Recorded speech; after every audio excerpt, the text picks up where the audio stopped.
authenticity leads to transparency. It was, we're currently a pretty flat organization. And so promotions are limited, and then, we've current economic times. So we still got to, work through that. So I'm sure in the future, there'll be lots of opportunity, and there's a few right now, but not as many as everybody would hope for. And I was very transparent with everybody. I said, look, like, if I have ambitions and goals, and their perception was that I might be in this role for another 10 years. And then what does that mean for their career trajectory? And my authenticity came out, which was, no, I have my own ambitions and my own goals.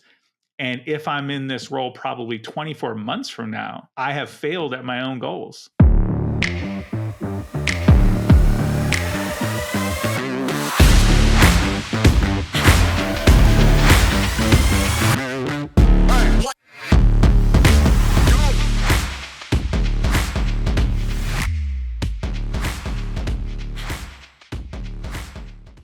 All right. We're back. We're back again. Episode 2.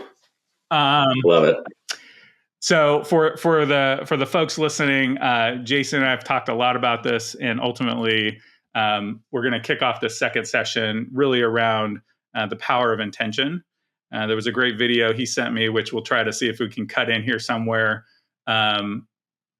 really about this power of intention and having such great intention and what that really means to when you enter into a conversation. So we're just going to talk about why that's so important, and we'll blend in some other things around assumptions and those things, and how that plays out both in our personal and professional life. Love it. Yeah, I think when you think about the power of intention, it's intent and impact, right? Mm-hmm. And when you are having conversations with somebody and the intention or the impact doesn't follow the intention, then there's challenges there.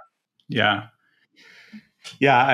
It hit me when you sent the video, and it was really talking about goodness, and was kind of the feeling I got from it. And especially in business, depending on how hard or easy the business is, but most businesses have a lot of difficulty. Sometimes our stress level of entering a situation can be part of either a lack of clarity on our part from the intention, but when you hone in on, and kind of what that video was talking about was really about, as long as you're coming in with good intent, and you're really clear about that, it allows, what I got from that, which I really resonated with, which was, it just allows for a calmness more than anything. And the other person can and should feel that if you're in that modality.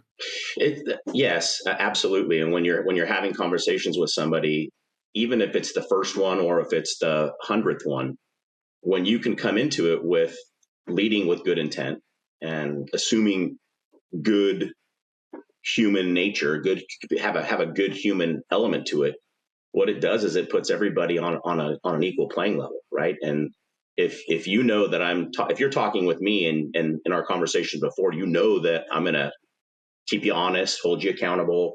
There's that safe place of, well, he's not just going to tell me everything that is going to be great. Mm-hmm. Sometimes he's going to be like, hey, Paul, you gotta figure it out. Like maybe this is on you. Rethink things, right? Yeah. I was having conversations with some of the folks that I work with, and in the conversation, we were talking about intent and impact. And I think there's a big difference in the 20-year-old Jason versus the 51-year-old Jason on what my conversations look like. And there's no doubt that the 20-year-old Jason listened to respond and not listened to understand. Yeah, that's good. I think that's thinking about, just responding, what do I want to say next, versus really understanding what that person's saying. I think one of the things that, you and I talked about this, but I've seen it in different forms, but you really exemplify it, which is just a simple, but powerful stance of assuming the good intent. So if on the receiving end, if we're entering into a conversation and it feels like somebody doesn't have good intent, but by having the power of assuming good intent, that we go, hey, we think that they're having good intent. You've done it really well, and I know I've taken that on even in recent years around kind of just saying, let's back up a minute, and pull back, and still still on the receiving end, assuming good intent. Like I think you're so getting that, like asking for that clarity, but with kind of this, again, like looking at it going, Curiosity. yeah, I'm assuming good intent and I'm listening, and I just, before I take it as a negative or I take it as something else, repeating it back to them and asking for that clarity with this good intention, leaning, it's very powerful, and it's a strategic and tactical move that has changed some conversations even recent weeks for me as well with some of my team members. It happened. That happened with me when I went through Sandler sales at Ronstadt. I learned how to ask really curious questions when I was thinking something. So if I had a thought in my mind based on what somebody was saying, I'd put a pin in it because I didn't want to interrupt them. And then I'd go, hey, and even if it put me on tilt, like if I was like, ooh, this isn't something, this kind of hurt my feelings, or this, I'm not receiving this the right way. Yeah. Or maybe I am, and I have to go back and figure out what their intent is, to be able to go back and say, hey, I'm curious. When you said this, I'm perceiving it as this. Is that how you meant it? And how you present that, you can't get mad. You're not being defensive. Yeah. You're not putting up this wall. Yeah. And then all of a sudden people are like, oh, okay, well, we're just going to end the call now. Yeah. Yeah. Yeah. It also too, I think the interest, depending on how, the individual person is, like, or where people are at in their life, their business maturity, especially the younger, I would say, like, and I think, like you had mentioned earlier, the 20-year-old Jason, the 20-year-old Paul, I know myself, I would have been too nice, and meaning that I could have allowed somebody their intent wasn't good, and it wasn't in my best interest. But by doing this clarity exercise, that, number one, most people can't get mad at you just asking for clarity, but it also then gives you this permission of, if you do ask what you just described, like, this is what I perceived it as, is that what you meant? If they did mean it with essentially bad intent, because not everybody has good intent, it then allows you to put up the wall, or stop it, or slow it down, or really push back as needed. You get to protect your mind and your heart, to say, here's the deal. That's an interesting perspective. That's when I go into question mode. Well, help me understand why you feel that way. Mm-hmm. I must have done something to make you feel that way, because I feel like that's a bit aggressive. Mm-hmm. In our conversation or in our previous conversations, right? So it's all like banter back and forth. Being able to recognize the intent versus the impact with your conversations with somebody, but also with the conversations it's having towards you. I was saying, the same group of people that I was talking to, they were articulating that they had people that they were leading that, if they were frustrated, they would just be like, I'm in a bad mood, so just let's not talk about it right now. And I made the comment, I was like, well, why does your bad mood have to impact their day? Like, if I'm in a bad mood, if me and Carrie get in a fight, and that's awful. Like, we don't ever like that. Yeah, for sure. Yeah. I'm not going to come to you and be like, well, Paul, I just can't do this today because Carrie and I got in a fight. Because sometimes if I'm open in my communication, you can help me.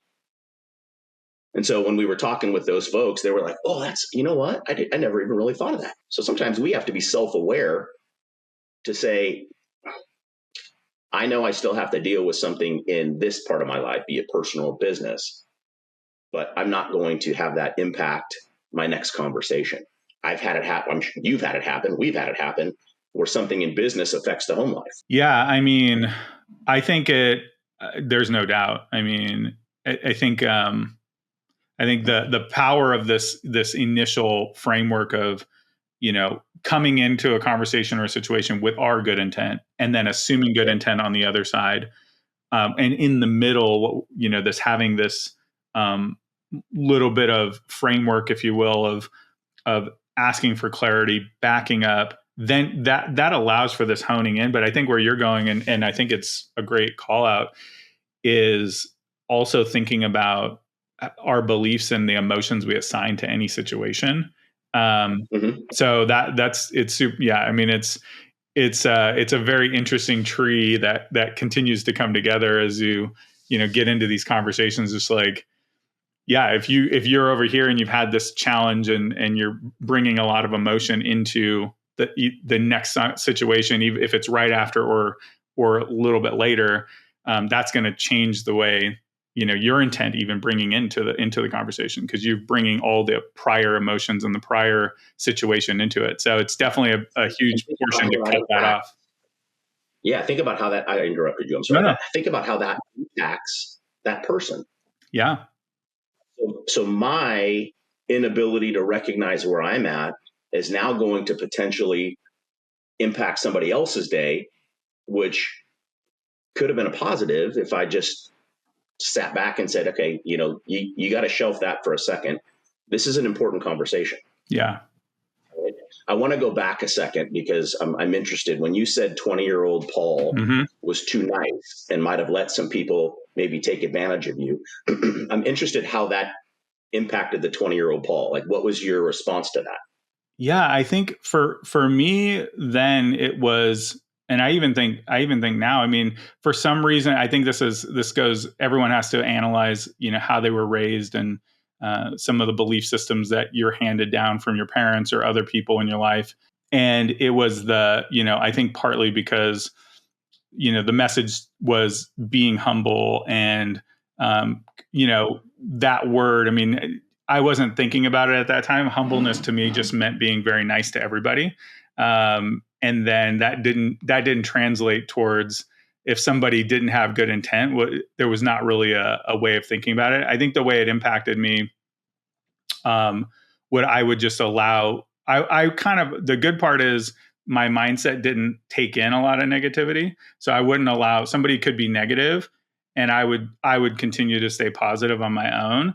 But even though I didn't allow it too much, it was more of taking on too much, whether it be at work and that impacted the Yeah, family life. That would be a good example of where it impacted me. It's like always saying yes to stuff that I really didn't need to at work.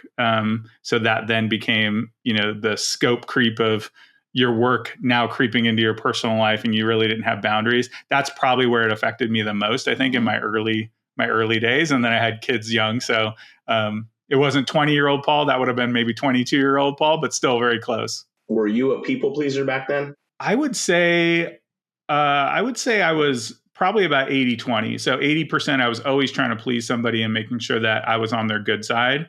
Yes. Yeah, So definitely. I was probably in that same vein. But that 20-year-old Jason, if somebody came at me with bad intent or what I perceived as bad intent or offensive, Yeah. I would shut down. Yeah. Like, I would just close off and almost be dismissive of that person or that comment.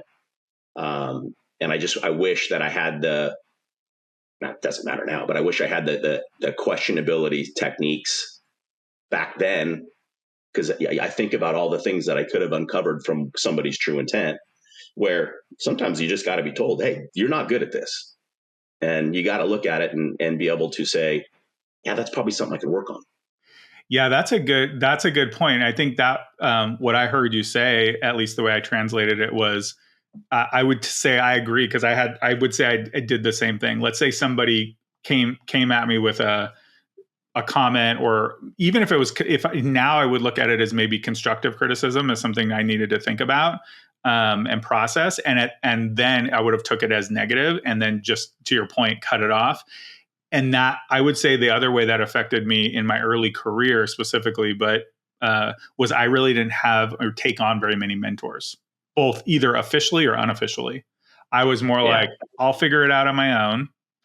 And part of that was this resistance or perception, of, oh, they're actually coming in with bad intent.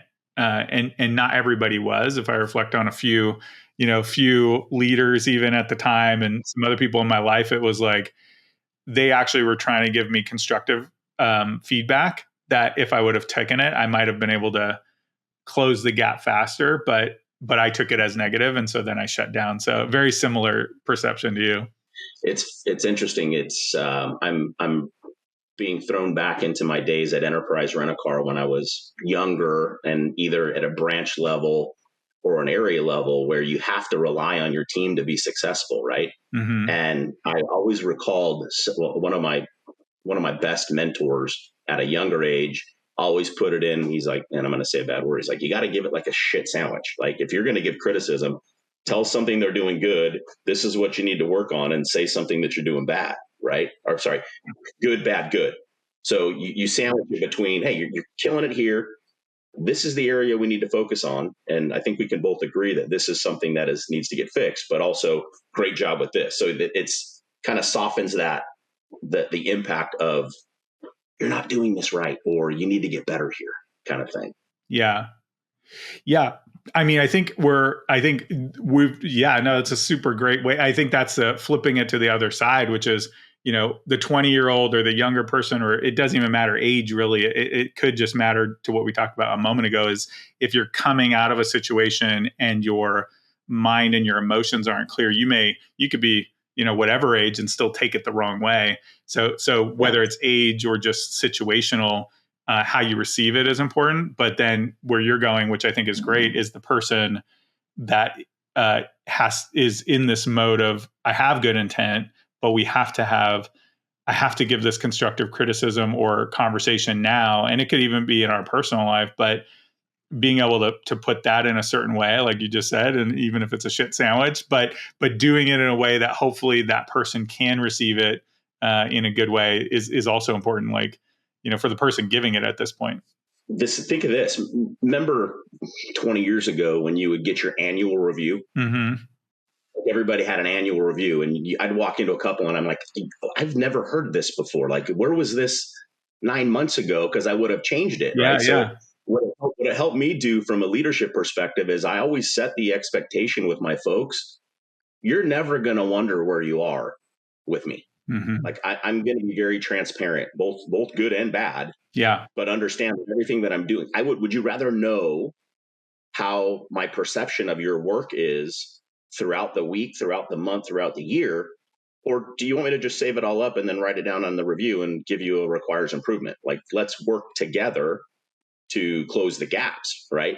And it's great to see that now in business, we're talking about conversations on the weekly one-on-ones, and opening up communication so everybody can pull the rope in the same direction to get business goals accomplished or whatever it might be. Yeah. Yeah, I think it's no, I think a lot of those, I agree with that. I mean, it's having in the business side, I mean, having consistent feedback. And I think this is where, depending on the individual person, so both giving and receiving, I mean, having a real transparency, it's not always easy. I think this is very difficult, especially in the environment. The business world in general, I think, has always been this way, but now more than ever, meaning in 2024, and where the old dogmas of somebody being at one company forever, that's pretty much no longer around. Even and so making sure that there's a human conversation happening beyond the required frameworks of whatever it is, I think that's super powerful too. So to your point of, hey, to that other person, that other human being, hey, I'm never gonna tell you something that isn't real, and I'm also gonna make sure that you're aware of it on a regular basis. But doing it with the human essence. I mean, I think that's, some people, especially early managers, is a good example where they're just trying to learn their way. They just follow whatever the check marks are, and they forget that, and they don't actually bring in the humanizing component of it. It's a huge differentiator. I heard a quote this week that really resonated with me, partly because it has authenticity in it, and that's what we're really trying to talk about. Yeah. But authenticity is the precursor to transparency. I like that. Which, if you think about it from a perspective of this, the sooner that you can really be comfortable with your authentic self and understand who you are, the easier it is for you to be transparent in your communications and really lead with good intent. Yeah. No, It was an aha moment for me this week. I was like, that's a good one. Yeah, it's really good. I had I had something I told my team. This is since I currently lead a team at Indeed, and I actually told them not that long ago, but it's exactly what you said, which is authenticity leads to transparency. It was, we're currently a pretty flat organization, and so promotions are limited, and then we've current economic times, so we still got to work through that. So I'm sure in the future there'll be lots of opportunity, and there's a few right now, but not as many as everybody would hope for. And I was very transparent with everybody. I said, look, like, if I have ambitions and goals, and so their perception, I clarified, was that I might be in this role for another 10 years, and then what does that mean for their career trajectory? Yeah. And Yeah. and my authenticity came out, which was, no, I have my own ambitions and my own goals. And if I'm in this role probably 24 months from now, I have failed at my own goals. And so if whether it's this position or the company grows and there's new positions, which it probably will happen, regardless of that, my know that if I'm sitting in this particular seat in 24 months, this exact seat, I will tell you right now, without giving all the details, I have failed at my own growth goals. And so know that I'm not going to be the roadblock. And no, I mean, I remember. I literally, I'm talking mouth open, couldn't believe it, talked amongst themselves afterwards, text, calls, emails, saying, I can't believe you would say something like that. Like that, it was so mind blowing that I was that authentic, that they were just like, I've never heard anybody in the business world or my managers or whatever talk like that. So it was one example that I was able to bring, and I didn't even know I was doing it at the time, which is crazy. And kudos to you, because I remember that conversation, and I'll add to it. I remember you talking with me saying, "Yeah, man, I started getting texts about people that were like, thank you for that. Like that was so refreshing to see, or even the agenda you put together, kind of like the sales process." And they're like, "We've never seen anything like this." And oh yeah, it's little things that sometimes we take for granted that other people are like, "Oh my goodness, that's huge." So that's cute. That's cool. Love it.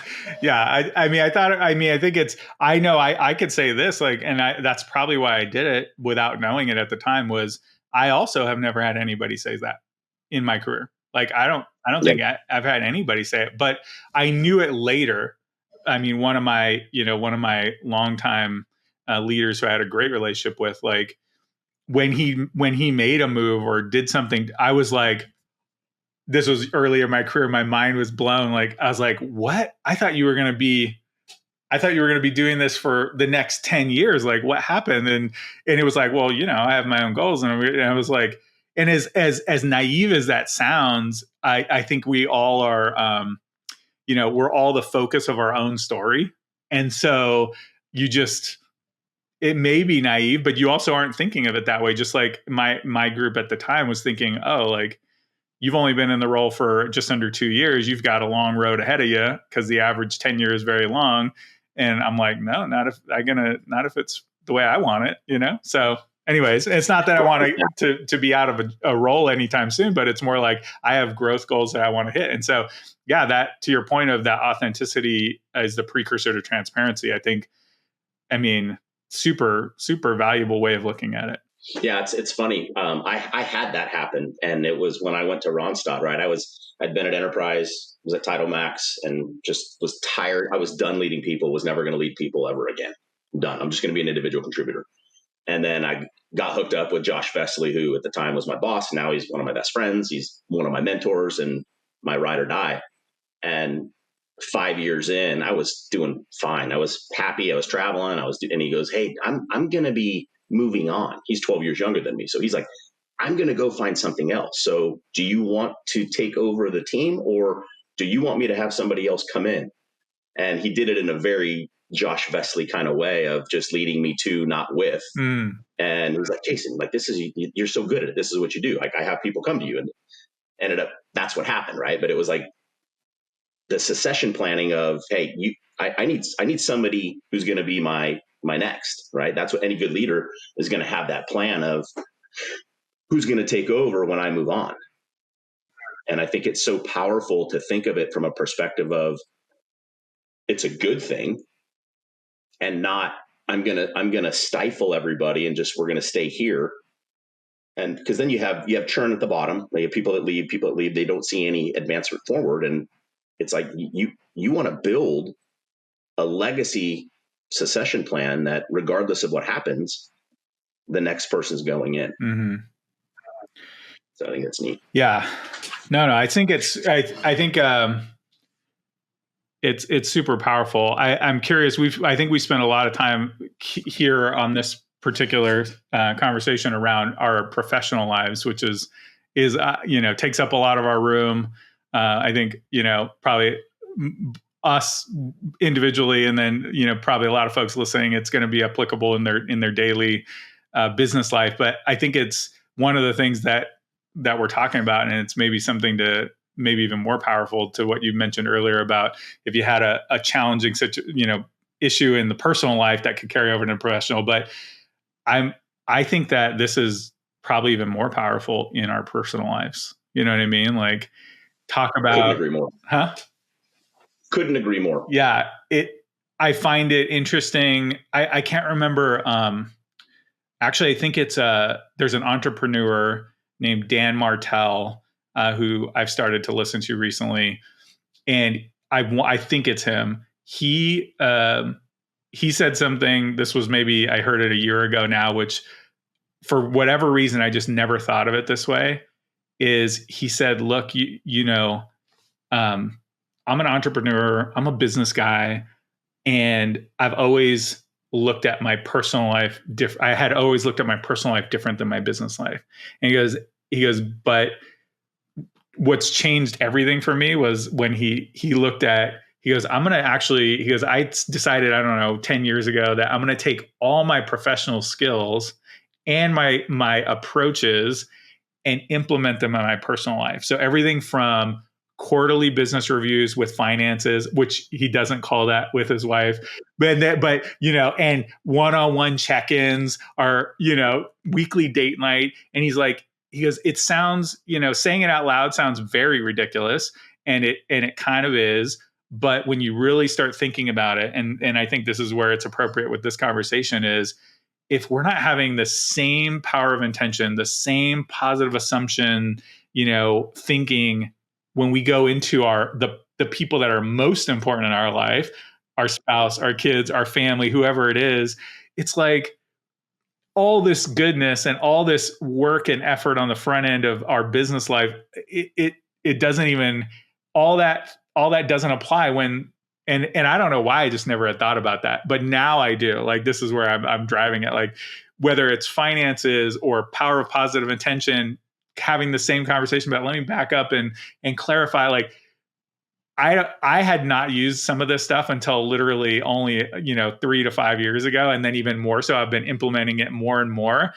And I just, for I don't know if you've seen that or have done this, maybe you're ahead of me on this, but I've seen a massive shift, I'm telling you, in the last year by actually doing what he said. So we did financial planning as a good example, where it's like, and then it was the same type of mechanisms around conversation. I mean, it has changed the game for me. And I've been married 23 years. So it's like, I'm like, it almost gives me like a new half. Is like, wait a minute, I've been running this part of my life wrong for 22 years. And now I'm excited about it. Like, it's and it has made a massive impact. You can even hopefully see it on my face. Like, it's just such a differentiator. And it's like, it was just like, hey, Paul, it's not wrong to think about all these business skills you built up all these years that are really good. And you could just implement them in your personal life, and it changes all the challenges and frictions. And it's like, it helps. You just have to, you don't say it out loud, you don't call it that, but you just use the same thing. And man, I'll tell you what, it's been a game changer. So anyways. Two things. I know that I'm growing, because I have this little thing, like when I want to talk and somebody else is talking, I tap my finger like this. It's like my hidden key to not say anything, because you were on a roll and I wanted to jump in like 7 times. Yeah. And I'm like, no, just listen, he's on a roll, he's going. So that's a little tactic right there. Do something that keeps you from answering. I love it. Anyhow, yes, and what I believe that you were saying is that's the detriment of assuming Mm-hmm. that everything is good at home. Like it's assuming, oh well, they should just know that because I'm the provider, I'm working, I'm doing this, I'm my wife's, and that's, so I am guilty as charged. So when my wife listens to this, she's going to be like, I've been telling you that for a long time, which is true. But especially with kids as well, like good questioning tactics, and I've tried to do it with my children throughout their whole adult or their whole childhood life, because you can't get mad at questions like we've talked about. So there's times where I've gone strictly over the top and because I said so, because I'm dad. Yeah. And that it never really works. And every parent has been there where it's like, oh man, I just did that because I said so. But sometimes it's like, just because I said so, so like bringing those, I brought Sandler into the household and my kids would be like, Dad, stop doing that thing because I know what you're doing.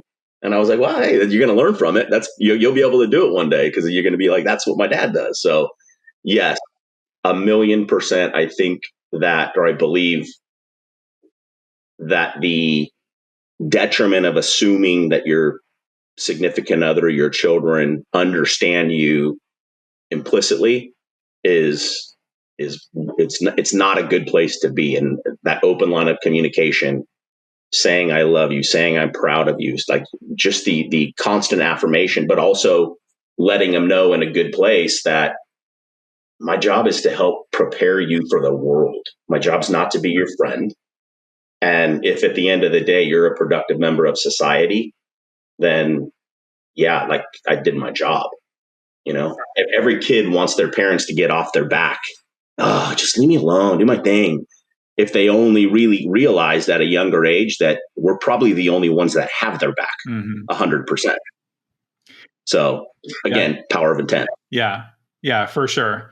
Yeah, no, I think it's so good. I think it's a reminder again to, like, for the people that are very heavy in their professional life, which a lot of people are, is in whatever this, in this case, it's power of intent and assumptions. And if you learn that in the professional life, is having that capability of carrying that over into the personal life, and it's very powerful, and it can just help with what we all want for the folks that have kids and want to make them productive members of society, and have their good intent, but have them receive it in a way that feels that way, is kind of where I was going Absolutely. With it. And I think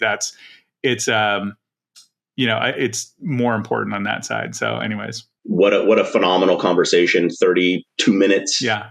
And sharing some good stories, and thanks for everybody listening, and get ready for the next one coming out. Yeah, absolutely. Hopefully this was insightful, either a good reminder or a spark of of insight that people can use in their personal and professional life. So absolutely.